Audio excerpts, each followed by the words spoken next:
আপনার বাড়ি কোথায় আমি জানি না।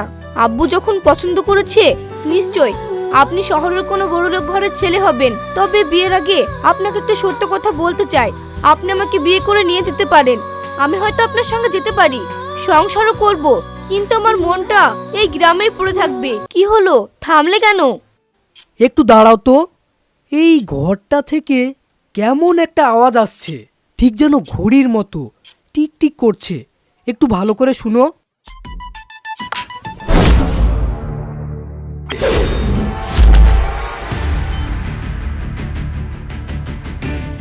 এটা কি হলো? বলটা ওইভাবে আকাশে আটকে গেল কেন? কি হলো ভাই, পয়সা পাতাতে আটকে গেল? হ্যাঁ তাই তো দেখছি।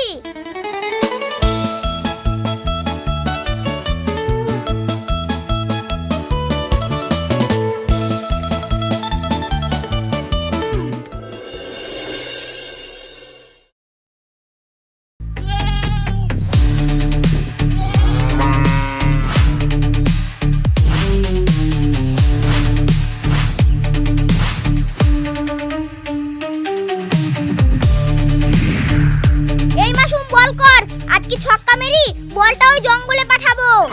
কত জোরে মারিস রে ভাই, বল হাতে কেনার পয়সা নাই। আর ওই জঙ্গলের দিকে তো একদমই মারবি না, ওই জঙ্গলটা ভালো না। হ্যাঁ তোর সব আলতু ফালতু কথা। আরে শোন, ওই জঙ্গলের মধ্যে একটা পুরাতন বাড়ি আছে, সেটা তো জানিস? হ্যাঁ শুনেছি, তবে এটাও শুনেছি ওই বাড়িতে নাকি একটা জাদুকর থাকে। ওই জাদুকরটা মারা যাওয়ার পর ও রাতটা ওই জঙ্গলের মধ্যে ঘুরে বেড়ায়, তার জন্য কেউ যায় না। ঠিক আছে লে, বেশি ধরে মারবো না, বল কর। বল ভাই, ব্যাটটা আমাকে আগে দাও না, আমি আগে খেলবো। রায়হান তুমি খেলতে পারবে না, আমি খেলছি তুমি দেখো। আচ্ছা ঠিক আছে ভাই।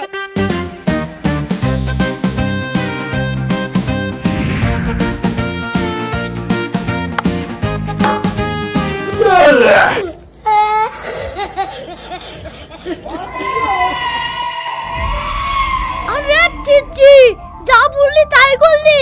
এখন বল আনতে কে যাবে? আমি কিন্তু যাব না। ওই জঙ্গলের ভিতরে দিনের বেলা অন্ধকার হয়ে থাকে। ভূত বলে কিছু নাই, তবে জঙ্গলটাকে সবাই ভূতের ডেরা মনে করে, ওখানে আমাদের না যায় ভালো। বল ভাই, বল হালাকা, চলো আমরা বাড়ি চল যাই। হ্যাঁ রাহান ঠিক বলেছে, চল আমরা বাড়ি চলে যাই।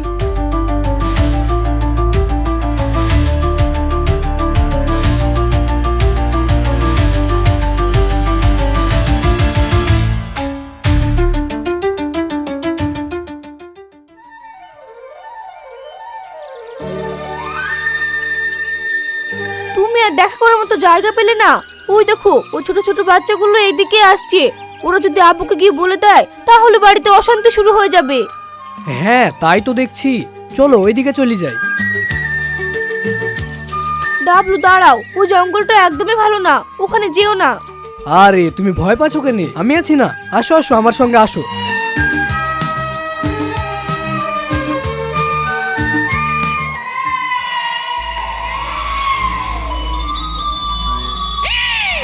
ডাবলু এদিকে যেও না, আমার খুব ভয় লাগছে।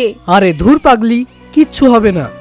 আর তোমাকে এক পলক না দেখলে আমার দিনটা যে মাটি হয়ে যায়, তুমি কি সেটা বুঝো না?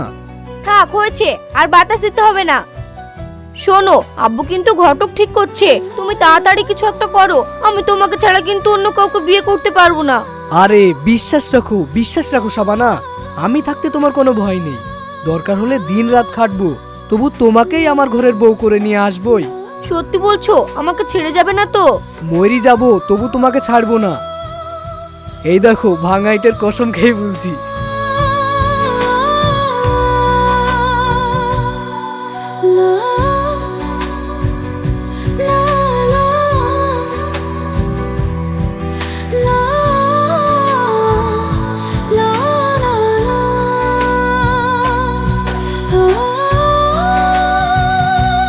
চলো তাহলে এখন বাড়ি চলো, এদিকে আবার সন্ধ্যা হয়ে আসছে।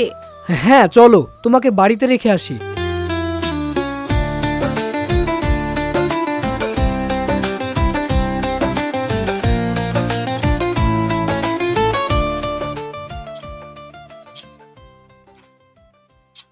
কি হলো, থামলে কেন? একটু দাঁড়াও তো।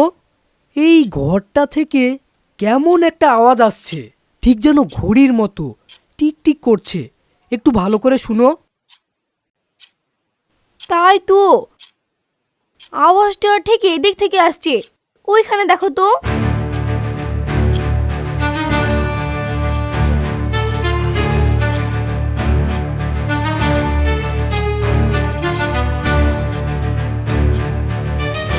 শাবানা, এই দেখো কি সুন্দর একটা ঘড়ি। আরে কার না কার ঘড়ি, ফেলে দাও, দিয়ে চলো বাড়ি চলো, দেরি হয়ে যাচ্ছে। আরে না গো, এটা দেখে খুব দামি মনে হয়েছে, এটা আমার কাছে রাখি, পরে দেখবো।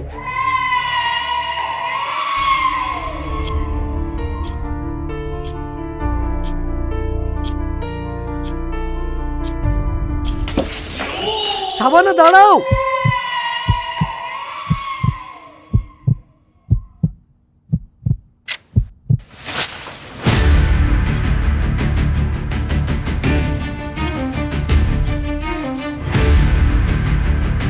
ডাবলু, আর একটু হলে তো আমি মরে যেতাম, তুমি আমাকে বাঁচালে। চলো চলো, এখান থেকে তাড়াতাড়ি চলে যাই।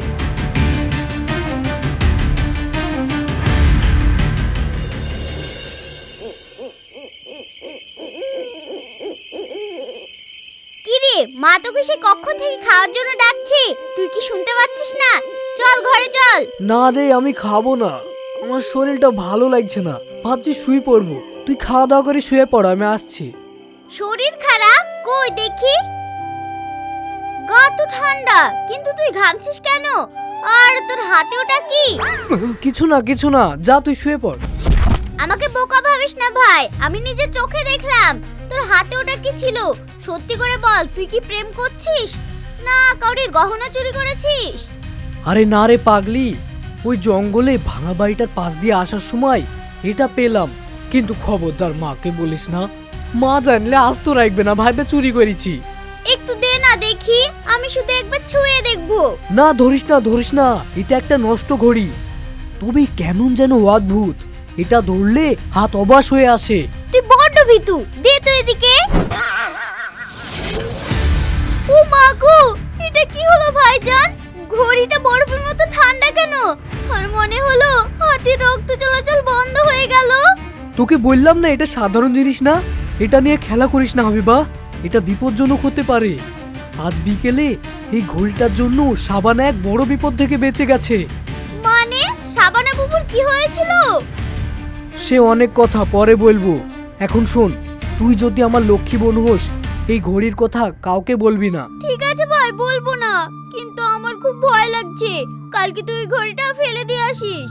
ফেলতে চাইলে কি আর ফেলা যায় রে বোন, এই ঘড়ি আমাকে বেছে নিয়েছে একটা কাজের জন্য। তুই দেখিস, এই ঘড়ি দিয়ে আমাদের সংসারের সব অভাব দূর করব, সব ভালো কাজ করব। বেশি ঝুঁকি নিস না ভাই, তোর কিছু হয়ে গেলে আমি কাকে নিয়ে থাকবো? কিছু হবে না, যা তুই ঘরে গিয়ে শুয়ে পড়।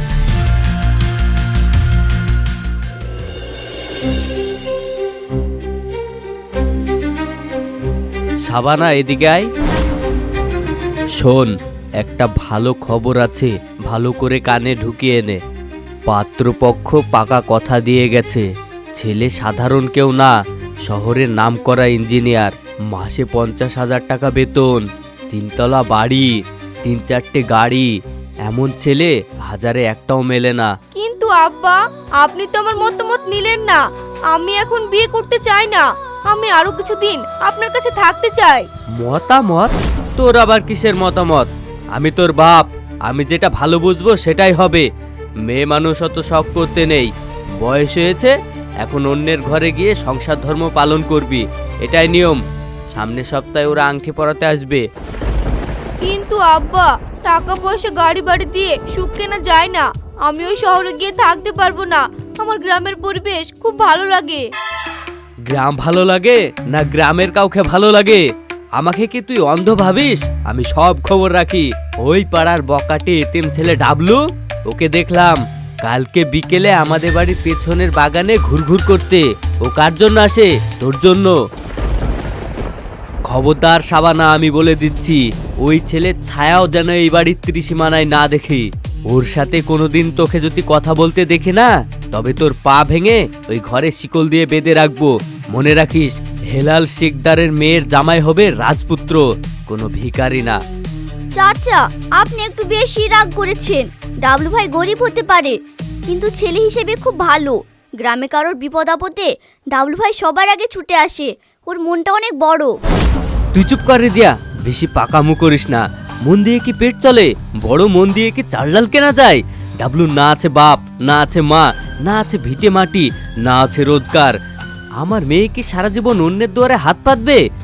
আমি ওর হাতে আমার মেয়েকে তুলে দিতে পারবো না। কিন্তু চাচা, ওর তো মা আছে। মা নাকি? বল রক্ষিতা আছে, রক্ষিতা। ডাবলুর বাবা ওই মেয়েটাকে জমি জায়গা লিখে দিয়ে ওকে বিয়ে করেছিল। তার কয়েক মাস পরে ওর বাবা কি একটা রোগে আক্রান্ত হয়ে মারা গেছে। ওদের খবর আমি জানি না? আমি সব জানি। কিন্তু চাচা, সুখ তো আর টাকায় কিনতে পাওয়া যায় না। টাকা না থাকলে ভালোবাসা জাল্লা দিয়ে পালাই। আমি আমার মেয়েকে রাজরানী করে রাখতে চাই, বস্তিতে পচাতে চাই না। যা, তোরা এখন ভেতরে যা, আমার সামনে আর এক মুহূর্ত থাকবি না। আর হ্যাঁ, কাল থেকে বাড়ির বাইরে যাওয়া একদম বন্ধ।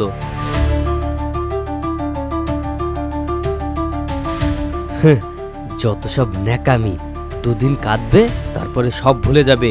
আমি যা করছি ওর ভালোর জন্যই করছি।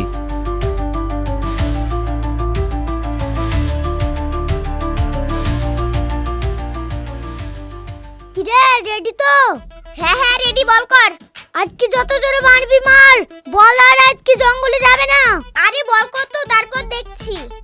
এই ঘড়ি কাজ কিভাবে করে সেটাই তো বুঝতে পারছি না।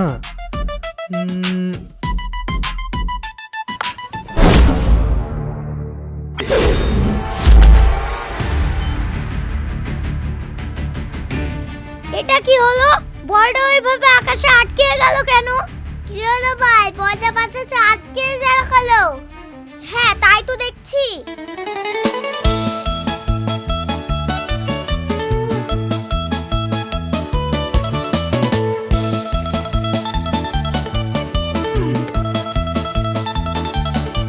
কিরে ভাই, বলটা তো মনে হচ্ছে হাওয়ায় গেঁথে গেছে।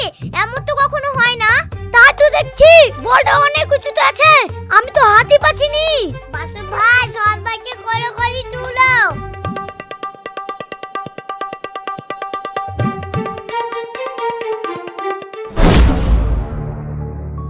ওই দেখ, বলটা নিজে নিজেই পড়ে গেছে। চল, বলটাকে ডাবলু ভাইয়ের কাছে নিয়ে যাই।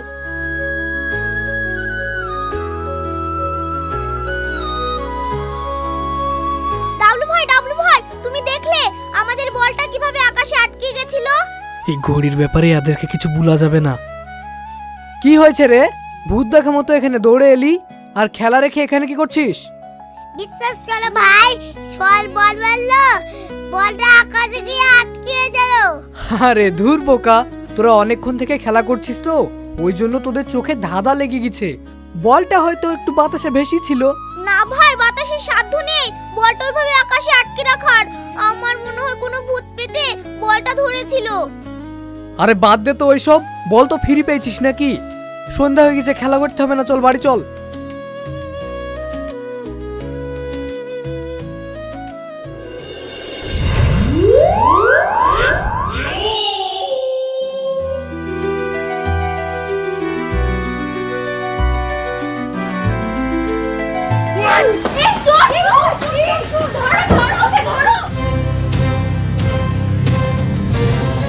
ডাবলু ভাই, ওই দেখো, ওই ছেলেটা একটা মেয়ের ব্যাগ চুরি করে নিয়ে পালিয়ে যাচ্ছে।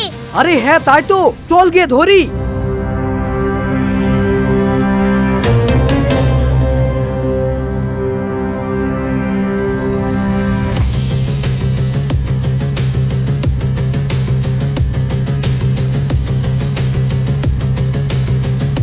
আরে ধুর, এই ব্যাগটা তো হার বেগে ছুটছে। ডাবলু ভাই, আমরা তো একে ধরতেই পারবো না। আরে তোরা আমার পেছন পেছন আয় তো, ওই চোরকে আমি দেখছি।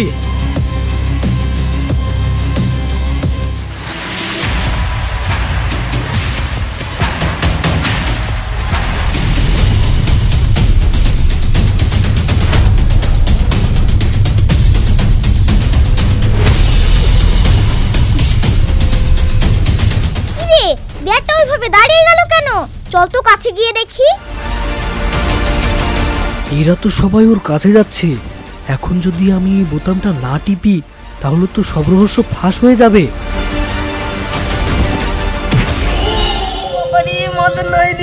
এই তোরা কি আমাকে ধাক্কা মারলি রে? তোকে আবার কে ধাক্কা মারবে? তুই তো নিজে নিজে আছাড় খেয়ে পড়ে গেলি। দাঁড়া, তো চুরি করা বার করছি। আরে ছাড় ছাড়, বাদ দে। চল ব্যাগটা যার, তাকে নিয়ে গিয়ে ব্যাগটা দিয়ে দি।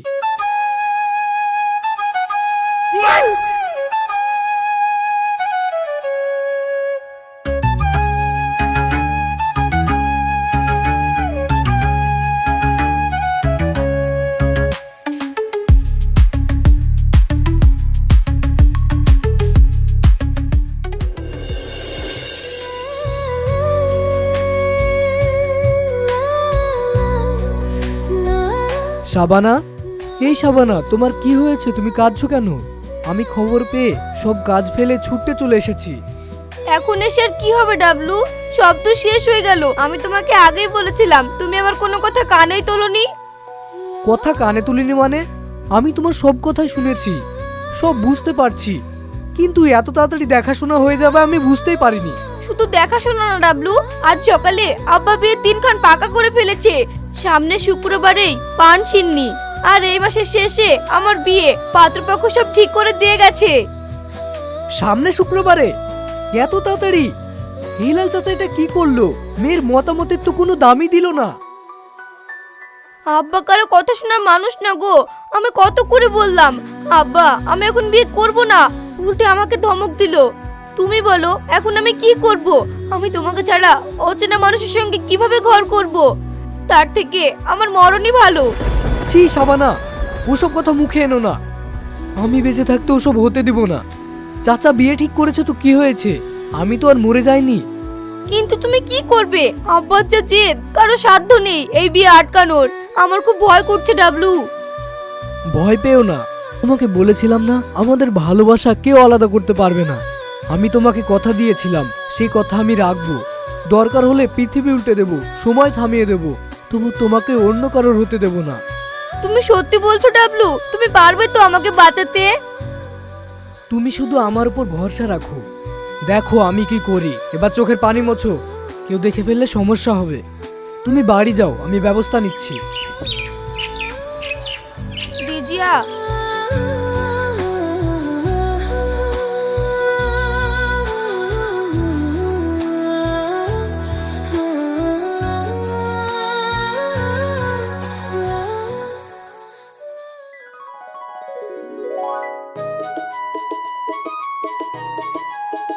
কি রে মা, তুই কোথায় গিয়েছিলি?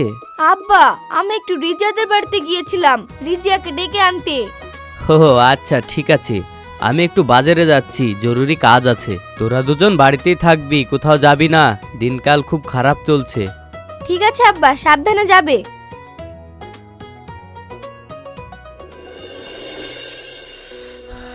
কি সর্বনাশ, হতে হতে বেঁচে গেলাম।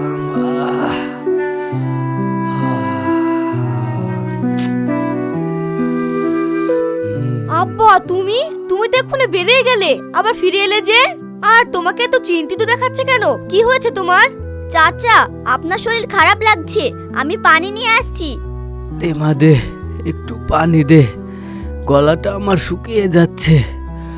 আজ আমি মরতে মরতে বেঁচে গেলাম রে। আব্বা তোমার কি হয়েছে সব খুলে বলো তো, আমার খুব ভয় করছে। গাড়ি নিয়ে রাস্তায় বেরিয়ে গেলাম, হঠাৎ দেখি গাড়িটার ব্রেক ফেল হয়ে গেছে। সামনে থেকে একটা দ্রুত ট্রাক ধেয়ে আসছিল। আমি তো বাঁচার আশা ছেড়েই দিয়েছিলাম রে মা, ভাবলাম গাড়িটা থেকে লাফ দেব। কিন্তু হঠাৎ কি যে হলো বললে তুই বিশ্বাস করবি না মা। গাড়িটা কোনো ব্রেক ছাড়াই হঠাৎ করে গাড়িটা দাঁড়িয়ে গেল। ট্রাকটা পাশ দিয়ে বেরিয়ে গেল। আমি তো প্রাণে বেঁচে গেলাম রে মা। ও মা গো, কি বলেন চাচা? একা একা গাড়ি দাঁড়িয়ে গেল? হ্যাঁ রে মা, কিন্তু হঠাৎ করে গাড়িটা থামলো কিভাবে সেটাই তো বুঝতে পারছি না। আব্বা তুমি কি কাউকে আশেপাশে দেখেছিলে? কেউ কি ওখানে ছিল? রাস্তা তো ফাঁকাই ছিল, তবে হ্যাঁ গাড়িটা থামার পরে খেয়াল করলাম রাস্তার পাশে ডাবলু দাঁড়িয়েছিল। ছেলেটা আমার গাড়ির দিকেই তাকিয়েছিল। আব্বা, তুমি কথাটা বিশ্বাস করবে কিনা জানি না, তবে এটাই সত্যি কথা। ডাবলু কোনো সাধারণ ছেলে না, ওর কাছে এক অলৌকিক শক্তি আছে। অলৌকিক শক্তি? কি বলছিস রে মা? হ্যাঁ আব্বা, কোনো মানুষের বিপদের ঝুঁকি আছে, এমন সময় ডাবলু যদি সেটা জানতে পারে তবে সে তার শক্তি দিয়ে তাকে বাঁচিয়ে ফেলে। তুমি জানো না আব্বা, আমিও একদিন খুব বড় বিপদে পড়েছিলাম, সেদিনও ডাবলুই আমাকে বাঁচিয়েছিল। ও ফেরেশতার মতো আব্বা। চাচা, শাবানা ঠিক কথাই বলছে। ডাবলু ভাই থাকলে কোনো বিপদ কাউকে ছুতে পারে না। লেন, পানিটা খেয়ে নেন। সাবানার গায়ে ডাল ভেঙে পড়ছিল, সেদিন নাকি ওকে বাঁচিয়েছে, আর আজকে গায়েটা আপনা আপনি থেমে যাওয়া। তার মানে কি ডাবলুর কাছে কোনো অলৌকিক শক্তি আছে? সে কি তার শক্তি দিয়ে মানুষের উপকার করছে? ব্যাপারটা আমাকে তো জানতেই হবে।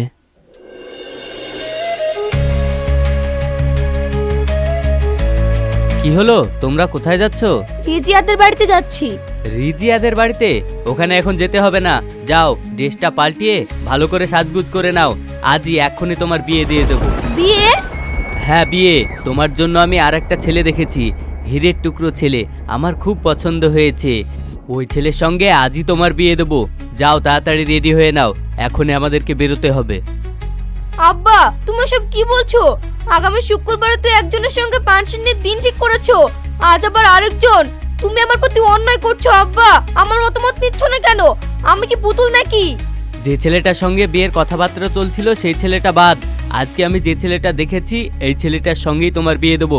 যাও তাড়াতাড়ি রেডি হয়ে নাও।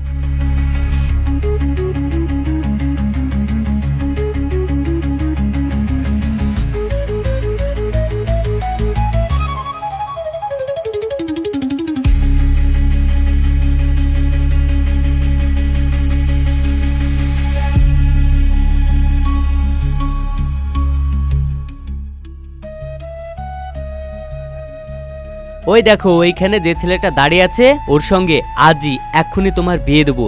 ওই ছেলেটা মাটির মানুষ, ওকে আমার একদম পছন্দ। আব্বা, তুমি এমন করছো কেন? আমি অচেনা ছেলেকে বিয়ে করতে পারবো না। পারতে হবে, আমি যেটা বলবো সেটাই তোমাকে করতে হবে। আজই এক্ষুনি তোমার ওই ছেলেটার সঙ্গে বিয়ে দেবো, তবে বিয়ে দেওয়ার আগে আমি তোমাকে 2 মিনিট সময় দিচ্ছি। 2 মিনিট তুমি ওই ছেলেটার সঙ্গে গিয়ে কথা বলতে পারো। ঠিক আছে আব্বা, তুমি যখন জোর করছো আমি ওকে বিয়ে করব, কিন্তু আমি ওকে একটা সত্য কথা বলে আসতে চাই।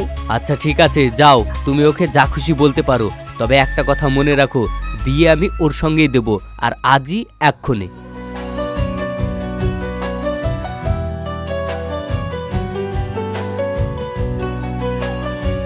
আপনার বাড়ি কোথায় আমি জানি না, আব্বু যখন পছন্দ করেছে নিশ্চয় আপনি শহরের কোনো বড়লোক ঘরের ছেলে হবেন। তবে বিয়ের আগে আপনাকে একটা সত্য কথা বলতে চাই, আপনি আমাকে বিয়ে করে নিয়ে যেতে পারেন, আমি হয়তো আপনার সঙ্গে যেতে পারি, সংসারও করব, কিন্তু আমার মনটা এই গ্রামেই পড়ে থাকবে।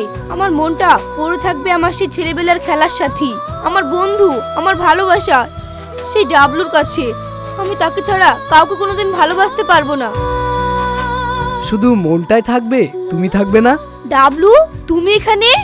ওই ছেলেটা কই? আমি সেই ছেলে যাকে তোমার বাবা পছন্দ করেছে। এসব কি হচ্ছে? আমি তো কিছুই বুঝতে পারছি না। আব্বা তো বললো।